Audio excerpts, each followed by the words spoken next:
नमस्कार मैत्रिणींनो, आज आपण बघणार आहोत दाल फ्राय रेसिपी। रेस्टॉरंटमध्ये, हॉटेलमध्ये किंवा ढाब्यावरती दाल फ्राय कशी बनते आणि तुम्ही जर पहिल्याच वेळी बनवत असाल तर अगदी हॉटेलसारखी किंवा ढाब्यासारखी चव दाल फ्रायला कशी आणायची आणि तीही अगदी साध्या सोप्या पद्धतीने, हे आज आपण बघणार आहोत। चला तर मग वेळ न वाया घालवता ही रेस्टॉरंट किंवा ढाब्या स्टाईल दाल फ्राय कशी बनवायची हे बघूया।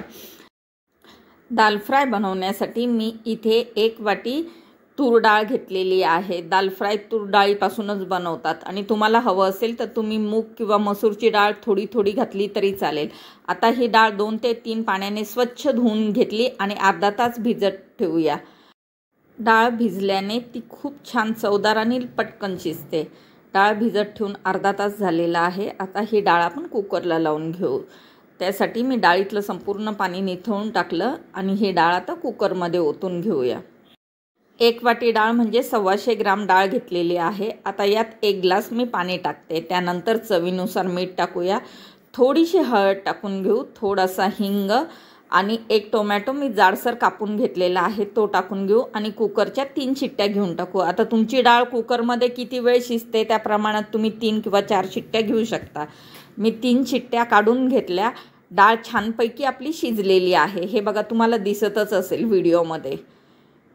खूपच छान झालेली आहे आपली डाळ। आता ही डाळ आपण घोटून घेऊया। मी इथे रवीने घोटते आहे आणि डाळ इतकी छान शिजलेली आहे की चमच्याने घोटली तरी चालून जाईल। तर तुम्हाला हवं असेल तुम्ही रवीने घोटा किंवा चमच्याने घोटा। डाळ आपली घोटून झालेली आहे। आता डाळीला आपण फोडणी देऊया। अगदी सिंपल पद्धतीने फोडणी देऊ। त्यासाठी गॅसवर मी 1 कढई तापत ठेवली, त्यात 2 चमचे तेल टाकून घेतलं आणि 1 चमचा साजूक तूप टाकलं। आता तूप तुम्हाला हवं असेल तर टाका, नाही टाकलं तरी चालेल, पण तुपाने डाळीची चव खूप छान लागते म्हणून मी तूप टाकलं। त्याचबरोबर 3 ते 4 काळी मिरी आणि 2 ते 3 लवंगा घेतल्या आणि 1 तेजपत्त्याचे 2 तुकडे करून ते टाकून घेतले। आता यात 1 चमचा आपण मोहरी टाकून घेऊया। मोहरी व्यवस्थित तडतडली की 1 चमचा जिरे टाकून घेऊ। त्यानंतर थोडासा कढीपत्ता टाकून घेऊया। त्यानंतर 1 चमचा बारीक चिरलेला लसूण टाकून घेतला आणि 1 चमचा आपण बारीक चिरलेला अद्रक टाकून घेऊ। याऐवजी तुम्हाला अद्रक आणि लसूणची पेस्ट टाकायची असेल तरी चालेल। त्यानंतर 1 मीडियम आकाराचा कांदा मी बारीक चिरून घेतला होता तो टाकून घेऊया आणि तेलामध्ये व्यवस्थित फ्राय करून घेऊ। आपल्याला कांदा फक्त मऊसर करायचा आहे, त्याचा रंग बदलवायचा नाही। आता यानंतर पुन्हा आपण यात थोडासा हिंग टाकून घेऊया। मी शिजतानाही हिंग टाकला होता आणि आताही टाकते। त्यानंतर मी इथे 2 ते 3 बारीक हिरव्या मिरच्या चिरून घेतल्या होत्या त्या टाकून घेऊया। मीठ आणि मिरची तुमच्या आवडीनुसार आणि तुमच्या चवीनुसार तुम्ही कमी जास्त करू शकता। आता कांदा आणि मिरची एखादा 2 मिनिट व्यवस्थित परतले की त्यात अर्धा टोमॅटो टाकून घेऊया। टोमॅटो आपण शिजतानाही टाकला होता आणि त्यानंतर आता फोडणीलाही टाकलेला आहे। यातला जो टोमॅटो ज्यावेळेस डाळीवरती दिसतो ना, खूप छान लागतो, त्याने त्या डाळीचं दिसायला डाळ खूपच सुंदर दिसते। एखादा मिनिटभर हे सर्व मसाले व्यवस्थित परतले की आता यात आपण पावडर मसाले टाकून घेऊया।